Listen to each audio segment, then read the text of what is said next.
Jade. I hope you guys are well. So I'm super excited about today's video. Today's video is going to be the very first in a new series that I'm doing called For Complete Beginners.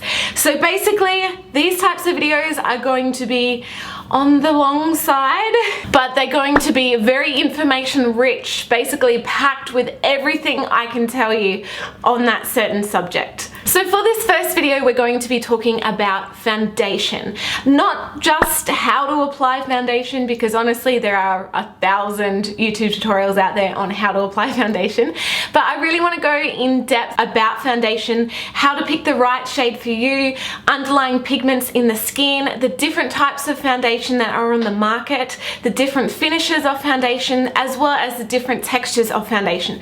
So hopefully that will give you guys enough information that when you go to the store to buy a foundation, you'll have more of an idea of what you may be after for your particular skin type, for what your concerns are, what your desired result is, and then hopefully it will help you narrow down to find the perfect foundation for you. Of course, I will be going over how to apply foundation as well, and just a few little tips and tricks as well. Also, I have done a whole blog post on this subject, packed full of information on my brand new website, so that will be linked in the description box below, so don't forget to go down there and check it out. That might give you guys a little bit more information on this subject, because this video is going to be long as well, because this video is going to be very long, and if you guys are already experienced with makeup, you may want to skip to certain areas of this video. So feel free to skip to any area just by clicking here. These are all the topics that will be involved in this video today, so if you wanted to skip any area and go straight to those, feel free. As well, all of those links will be down in the description box below as well. Okay, so what I'm about to tell you is basically just a generalization. Of course, there's always exceptions to the rules, and there's no real rules in makeup, so just bear in mind that what I say might not be the same for you, or you might have had a different experience with a certain product, so just bear in mind. As well as everything, you've got to find what works best for you, and a lot of it can be trial and error. So before we start, I just wanted to quickly touch on primers. Now, primers can be really important because they can prep your skin for makeup application. As well, you can get many different primers like pore minimizing, long lasting, mattifying, color correcting. However, when you are starting out with makeup, it is not entirely necessary. You don't have to use a primer to get a good foundation. So I do suggest maybe starting with the foundation first, and then if you really do find a passion for makeup, definitely look into getting a primer as well. For instance, I have used a primer on this side of my face, but not this side. So I did do a primer just on half of my face so you guys can see the difference. There isn't really that much difference. They are definitely not necessary to have a beautiful result with your foundation. Okay, so there are honestly so many different types of foundation on the market, especially when you walk into a beauty shop or a Priceline or a drugstore or whatever you call it. It can be a bit daunting, especially if you're new to makeup, just by looking at everything, you know, geez, how am I going to narrow down what I need? So first thing, you need to ask yourself a few questions. You know yourself what kind of result you may be interested in, whether you like to have your skin looking nice and matte and shine free, or if you like a dewy finish, if you like a full coverage foundation, if you want something that's just really light and really easy to apply. These are the types of questions that you need to ask yourself first. So hopefully by asking yourself these questions, they're going to narrow down what finished result you want, meaning which foundation will be best for you. So there's quite a few different finishes with foundations, and there's so many different foundation textures that having a little bit of information that you know what you might want is just going to help you a lot in the long run. So I'm going to go over a few of the basic forms of foundation first. Again, all of this can be found on my website, as well as a few of my personal favorite products within each of those categories. So I think we should start off with liquid foundation. So liquid foundation is pretty much the most common foundation that you will come across. It comes in many different finished results, so you can get a dewy finish liquid foundation, you can get a matte finish liquid foundation, you can get ones that are longer lasting, ones that are just more illuminating, and you can get anti-aging foundations as well. So because they are the most kind of common type of foundations, usually they have quite a good range of different colors, underlying pigments, and it can be easier to find the right shade for you. I also feel that liquid foundations are easier to apply on the skin, they're easier to blend, and I feel they do last a little bit longer. You get more use out of the product. Just say you're after a dewy finished foundation and you're looking at all the liquid foundations and you're like, how am I going to tell which one's dewy and which one's matte or which one's long lasting? I highly suggest that you read the description on the foundation itself. Pretty much all foundations will have a little bit of a blurb or a little bit of a description on them. For instance, this Essence Stay All Day long lasting makeup. So there instantly you know that this is a long lasting makeup. It does have a little blurb on the back, which I will read. It says, the long lasting and lightweight makeup provides a flawless silky complexion that lasts all day, easy to apply due to the soft texture. So they will all have descriptions on them, but bear in mind the descriptions are designed to make the product sound good. So just because it says it's lightweight, it may not be lightweight. Another tip that I suggest if you're tossing between different foundations and you're not sure and you can't really tell judging by the blurb or judging by the texture of the product, I suggest going onto the company's website, because usually on the company's website they will give you more of a description of the product, a little bit more in depth, and it may help you decide which one is the best for you. The great thing about liquid foundations is you can literally apply them any way you like. You can apply them with clean hands, with makeup sponges, foundation brushes, stippling brushes, pretty much whatever you want. There's so many different ways that you can apply the foundation, so you can pretty much just find what works best for you. The coverage, so depending on what type of coverage you desire will depend on how the foundation feels on your skin. This is pretty much the same throughout all different types of foundation textures. Normally longer lasting foundations have more of a thicker consistency, they can feel heavier on the skin, or you can just literally feel the weight of the product on your skin. I'm not talking like anything drastic, but you will be able to feel them on your skin. Usually they are a longer lasting type foundation as well, and they do give you a beautiful coverage. You can also get like mineral liquid foundations, you can get dewy finish foundations or illuminating foundations. So these are normally in the medium to fuller coverage foundation, or they can definitely be a light coverage as well. These will give your skin a beautiful, nice, dewy glow and finish. They're pretty much fantastic for all skin types. If you are dry skin, they'll be great, but if you have more of an oily complexion skin, you may need to use a setting spray or a powder or something like that just to try and set it all in and stop it from sliding around on your face. You can also get anti-aging foundations pretty much in all different textures. Now the main thing with anti-aging foundations is they're designed for aging skin, and the main concern of aging skin is dehydration. So most anti-aging foundations will be very moisturizing, rich, they'll be very nourishing on the skin. So if you do have very oily skin, I probably would opt to stay away from those foundations, because it might make your face really shiny and it might encourage breakouts just because of that extra moisture on your skin. When it comes to liquid foundations as well, if you've got one that's not quite the right consistency for you, or if you want to shear it down, you can definitely add some moisturizer into like a full coverage foundation and make it a little bit more sheer, or you can even mix in a little bit of a mineral powder foundation, or just powdered, like an all over powder into the foundation to make it a bit thicker as well. The next type of foundation, which is quite commonly used, is the mineral powder foundation. So these are fantastic. I think they're really great if you're in a rush and you just want to apply it, put a little bit of color on and head out the door. They probably wouldn't be the best for really dry skin, especially if you do have a bit of flaky skin, because the powder will cling to those areas and it will make it really noticeable. Also, if your skin is extremely oily, these may not be the best option for you. They can seem great at first when you apply them, but then then when your natural oil comes back through your skin, if you've applied a lot of powder, it will basically turn like a cake batter consistency, and you'll end up with this gluggy kind of stuff all around the areas where you naturally get oil on your face. So you do need to be careful of that as well. Like, less is definitely more when it comes to mineral powders, and it can be easy to apply too much, but you've just got to be careful and just start off with a light hand. Usually these don't really have that many color options. Usually they're like fair, medium, tan, and that's about all. Of course, you can buy 2 different colors and intermix them, but they can be more on the expensive side of things, so it's completely up to you whether you want to do that. Coverage of these, it does depend on how much you apply. It can be more of a sheer coverage if you just really lightly apply it, or you can build it up to more of a heavy coverage, or as well you can double it with a liquid foundation or a concealer underneath and then apply the mineral powder over the top, and that's going to really amp it up and give you that bit more coverage. Next type of foundation is stick foundation. So these can be very similar to cream foundations. They are more designed for a full coverage effect.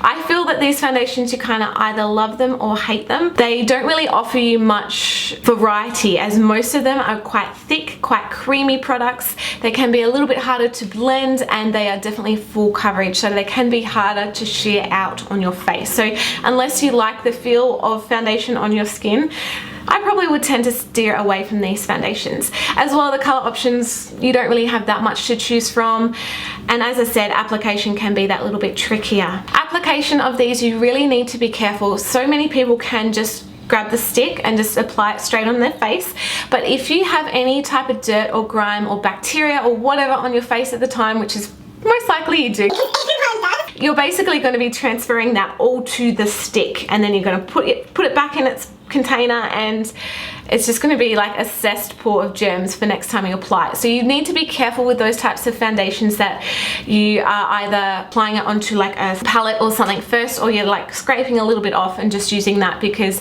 otherwise you're just going to be contaminating everything basically. Especially if you're starting out, these ones probably are not the best ones for you, but definitely worth a try later on down the track. The next ones are mousse foundations. So these were so popular when I was growing up. I remember every girl at school had like a mousse foundation stored in their bag, and just it was so popular.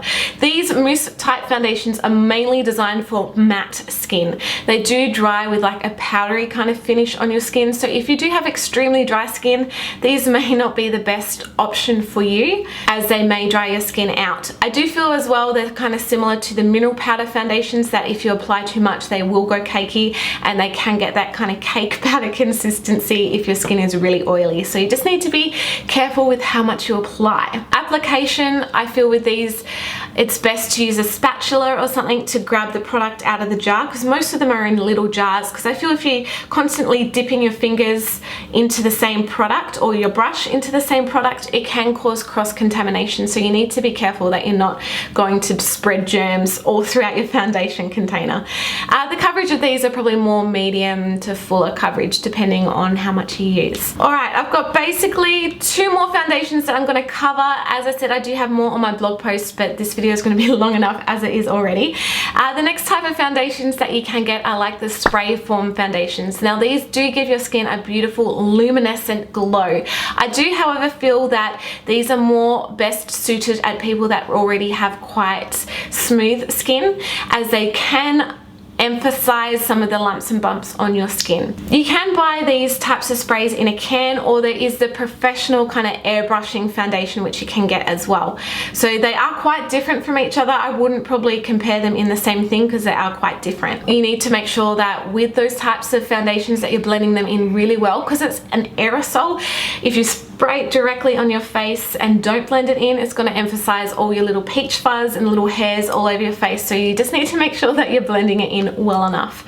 The last foundation I'm going to talk about is actually a BB cream. So these are basically the same as CC creams, DD creams. They're pretty much all the same. It's known as a beauty balm or blemish balm. They are basically a amped up tinted moisturizer in a way. The great thing about them is most of them have multi-uses, or like 7-in-1 or things like that. They have lots of ingredients in them which are designed to help improve the health of your skin. Not just putting makeup on and just leaving it there. It's actually designed to help improve your skin at the same time as wearing makeup. There's not many colors available in these, but I think the cool thing about them is if you get a color that's kind of in your ballpark feel, like fair or medium, and apply it, and then you almost like tap it into your skin, it almost color matches itself to suit your skin, which I think is really, really cool and can give you a really nice, natural, glowy, dewy finish. So these as well I feel are fantastic if you're just starting out in makeup and you've never really applied anything like that before. These can be a great first step. However, if you do have really, really oily skin, maybe not so much, as they are quite hydrating on your skin. So I feel it's important to mention as well SPF in your foundation. So I do feel that it's important to pick a foundation that has SPF because it's going to help protect your skin whenever you wear it. You should be wearing sunblock as well, but you know, if you forget, at least there's a little bit in your foundation. However, if you are going out on a special occasion or out at night where you know there's going to be photos taken with a flash photography plus SPF in your foundation doesn't mix. It can actually give you a white cast on your face and make your face look a lot whiter than the rest of your body. So you just need to bear that in mind if you are going to be wearing an SPF foundation, or opt for one that has a lower SPF or no SPF if you're going out. The same can be said with like HD powders and things like that. They can definitely give you a white cast with flash photography as well. Bill's on his beanbag. You can hear him.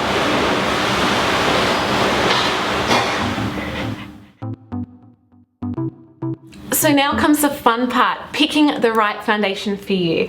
So basically there are 3 main underlying skin colors. So everyone of all skin tones will probably fall into one of these 3 categories. You have warm, which usually the foundation with a warm undertone is like a yellow or olive based undertone. Bill, he's so loud. You have cool, which usually has like a pinky kind of undertone, and then you have a neutral, which could be anywhere in between. So how to pick what underlying pigment you have, it can be a little bit tricky, but I've got a few tips for you. Pheww, he's so loud.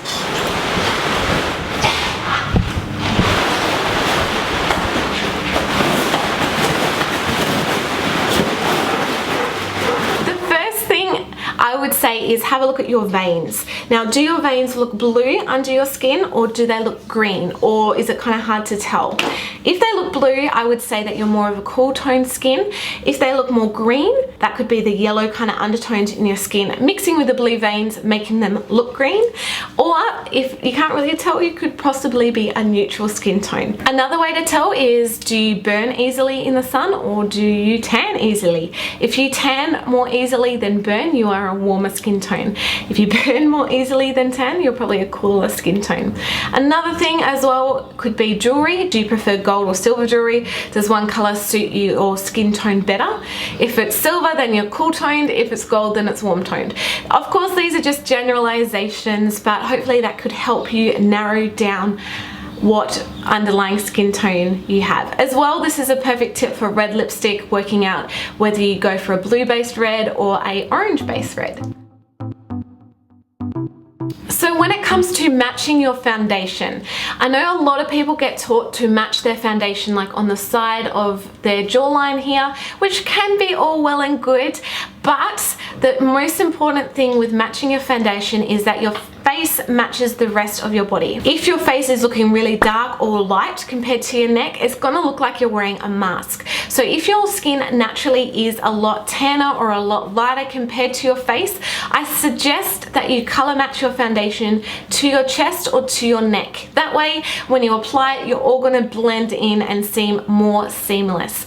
So the color that will be best for you is the color that disappears into your skin. If you're kind of tossing up between a few different colors, I suggest literally grabbing them and swatching them all on your skin, leaving a bit of a chunk of your natural skin in between each one as a kind of control group, and the one that disappears the best into your skin is going to be the right shade for you. So with all foundations, they all do have that underlying pigment, so you can get foundations that look really similar in the bottle, but then when you apply them, some will have a yellowish hue while others can be really quite pink as well. So you just need to make sure that when you're swatching them that they are the right underlying pigment for your skin. As well, one thing I do highly recommend to do is don't just apply it on in store and be like, oh yeah, that's great, I'm gonna go and buy it. I suggest that you go outside in natural light and have a look at how the foundation looks at the same time, because the lights and things in store can be very, very different from natural light.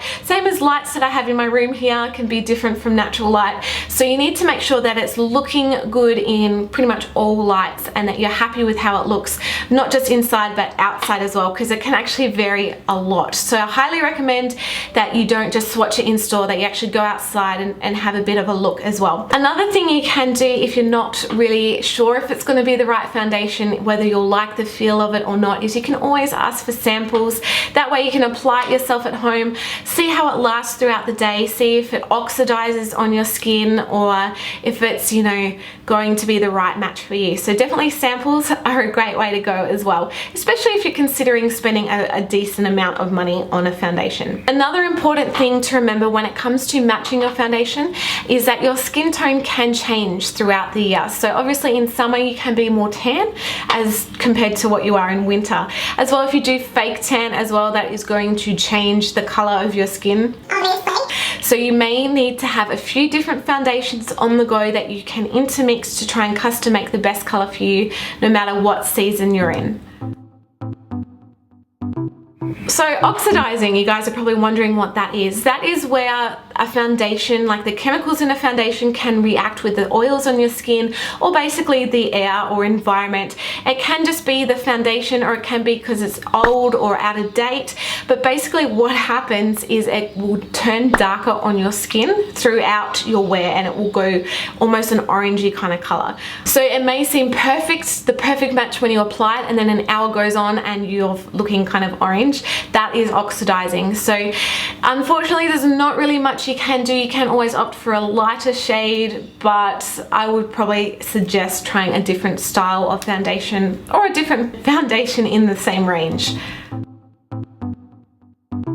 So when it comes to applying your foundation, there's no right or wrong way. Basically, it's trial and error. You need to find what works best for you and you need to find what tools you prefer to work with. Now, this will change as you go on. Sometimes I love applying foundation with my hands. Other times I like to use a sponge or a stippling brush or whatever.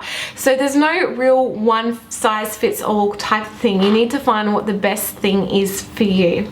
So yeah, of course, if you are going to use your hands, it's very important to wash your hands prior, because any dirt or grime on your hands and you transfer it to your face, it can cause breakouts. So you need to be very careful. The same goes with all type of makeup brushes. I would not recommend using the same makeup brush over and over again. This is one that's already been used and you can see it's just got build up and stuff in it. If I was to apply this onto my face now, I could be transferring germs and dust and dirt, and it can definitely lead to breakouts. So if you are going to be using these types of products, I highly recommend that you take good care of them, that you wash them correctly, and that you are just covering all bases with hygiene. As well, it kind of goes without saying, sharing foundations, especially if you are like double dipping into the same thing, is probably not a good idea. I am definitely guilty of it. I have done it before, so I can't really talk, but for general health and hygiene, it's not the best idea to do it. So the main tip that I can give you when it comes to applying foundation is make sure you blend it down your neck very, very well. You don't want to basically apply it on your face and just stop here, because it's going to look like you have a mask on. Even if you've got the most best possible match foundation, it still can look like you have a mask on. So the best thing to do is to apply it down your neck as well, not just on your face, and and just make sure that you're blending it in thoroughly. As well, make sure that you apply it behind your ears, especially if you're going to be wearing your hair up. You may not see it, but other people can see it. As well, you can really lightly just dust it on top of your ear if you want. It's not necessary, but that is just going to help it all blend in and seem more seamless on your skin. When it comes to your hairline and things like that, I have a pimple right there hiding under my hair. Good thing we covered hair there. You just need to apply more of a light hand, especially if you do have really light colored hair. You don't want to end up with quite a dark ring around your hairline. So I would apply foundation on most of your face. Whatever's left over on your fingers or on your brush, just really lightly dust it near your hairline to blend it all together. Okay, so I'm going to use a primer just on half of my face so you guys can kind of see the difference that it makes. I'm going to use my favorite primer, which is actually a finishing spritz, but I really do love it. It is the Australis Makeup Finishing Spritz. So basically, I've got clean hands. I'm just going to spray that onto my face and apply that to half of my face. This is the Graftobian HD Glamour Cream palette. So I'm going to go in with a little bit of my shade. Just going to blend this in with my fingers. You can use basically any tool that you would like.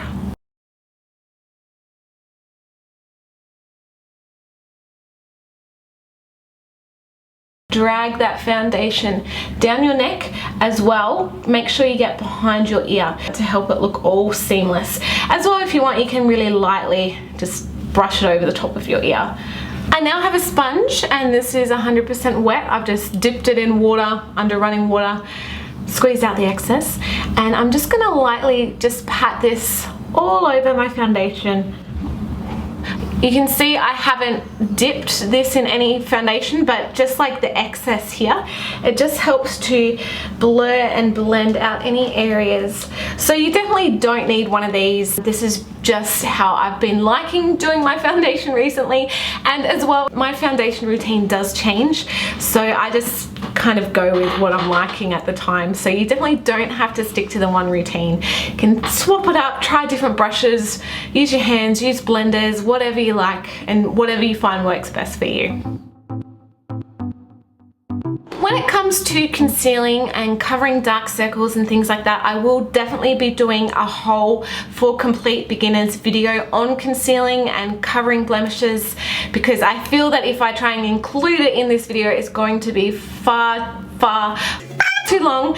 But I will tell you guys this, what I do prefer to do is apply my concealer on top of my foundation rather than underneath it. I feel if you do it underneath it, when you're blending your foundation in, it basically blends away the concealer and you don't have as much coverage anymore from your concealer. So to finish foundation off, you can use a setting powder, a setting spray, whatever you like, but again, just like the primers, it may not be necessary. You may need it for your skin tone if you're a little bit oily, or you may not need it.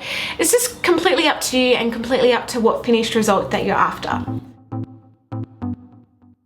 So lastly, just very briefly, I wanted to touch on skincare. So I can obviously do a whole video on skincare. I did just want to lightly touch on this because skincare and foundation can go hand in hand. Of course, when you wear makeup, it is a must that you remove your makeup before bed, because otherwise it can cause breakouts. Of course, if you are already suffering with breakouts and things, you want to go for more heavy coverage, which can sometimes not let your skin breathe. So you do just need to do a little bit of trial and error and find what works best for you. As well, drinking water is a must. You should be drinking at least 2 liters a day. I try and aim for 2 of these bottles a day, which is 3 liters. I'm not the best at doing it, but honestly, the more water you drink, the better it is for your skin. The clearer your skin will be, the healthier you'll be, and probably the less foundation you'll need to use in the end, because your skin will be clearer and healthier. As well, what you do eat can contribute to your skin's health. It's not just all about hygiene. What you eat, if you're on medication, your environment, how much water you drink, what products you're using on your skin can all play a part in your skin's health. So it is really important not just to treat your skin topically, but to nourish your skin from the inside out. So having a nice balanced diet, lots of veggies, lots of greens, lots of water, things like that is fantastic for your skin. Okay guys, so I hope that has helped you guys out. Now please remember that it does take time, and if you don't, click to all of this straight away, it doesn't matter. Don't stress. It doesn't mean that you're going to fail in makeup. It does just take trial and error, and definitely messing up is not a bad thing. The amount of makeup that I've messed up in my life, Oh my gosh! so it's not a bad thing. Don't feel bad if you stuff up. That is how you learn. The same with everything in life. You learn from your mistakes. So don't feel bad, don't give up, just keep with it, keep trying new things until you find what works best for you and until you find what gives you your desired result. So try and remember those things next time you're looking for a foundation. Of course, everyone in the stores should be able to help you as well, but remember your underlying pigment, what desired result you want to have. If you do want to opt for a liquid or a cream or a mousse, and as well, your price point can come in there as well. So most of the foundations that I mentioned can be found in drugstores and high-end, so there's a very big wide span of prices there and colors and underlying pigments. You just need to find what one works best for you. Don't be afraid to ask for samples and just have fun with it. It's makeup. At the end of the day, it washes off if you make a mistake. So yeah. Alright guys, I hope you liked this video. If you did, please give it a thumbs up. It would mean so much to me. And don't forget to subscribe to my channel if you're not already subscribed. I upload brand new videos every Tuesday and Friday. As well, as I said, this is going to be a series. So if there's something that you would love me to cover, eventually I'm going to be covering everything. But if there's something that you really want me to cover in one of my next 4 complete beginners videos, please let me know and I will try my best to make that my priority. Alright guys, I love you so much and I'll see you guys in my next video. Bye!